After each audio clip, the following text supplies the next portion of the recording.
अथर्व हा स्पेशल का झाला शो मध्ये, तर सगळ्यात पहिली गोष्ट रोकटोक बोलणं.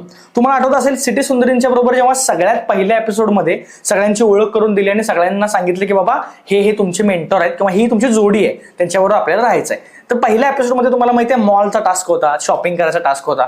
तेव्हा म्हणजे ऑलमोस्ट सगळ्या ज्या मुली होत्या सिटी सुंदरी होत्या त्या सगळ्यांचा तोरा खूप मोठा होता. तुम्हाला माहित असेल ऍटिट्यूड खूप होता.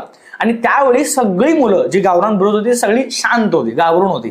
तुम्हाला माहिती एखाद्या नवीन मुलगी बरोबर जर आपण एखादा टास्क करत असेल जिला आपण ओळखतही नाहीये पण तिची खूप फॅन फॉलोविंग आहे, ती खूप स्टायलिश आहे असं धरून चालू आपण, तर त्यावेळी ऍज अ मुलगा म्हणून खूप लोक शांत राहतात, ते जास्त बोलत नाही. तुम्हाला आठवत असेल रेवतीने शिव्या वगैरे घातली होती अर्जुनला, आठवत असेल तर बघा.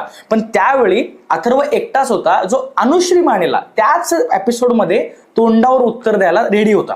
म्हणजे जसं अनुश्रीने म्हटली होती की माझा तोरा असाच आहे, मी अशीच आहे, तुला असंच मी हे करणार, तुला समजून घ्यायलाच पाहिजे. त्यावेळी अथर्वनं पण तिला रिप्लाय दिला होता की मग मी पण असाच आहे, मला पण तू समजून घ्यायलाच पाहिजे. म्हणजे म्हणण्याचा हेतू काय की रोकटोक बोलणं जे आहे ते पहिल्या एपिसोड पासून अथर्वचं जे होतं ते अजूनही चालत आले. त्याचबरोबर दीपक बरोबर जी भांडणं झाली होती त्या भांडणामध्ये देखील अथर्वनं स्वतःची बाजू एवढ्या खंबीरपणे मांडली होती. तुम्हाला आठवत असेल त्या एपिसोडमध्ये काय झालं होतं काय नाही, आपण लाईव्ह मध्ये बोललोयच ते.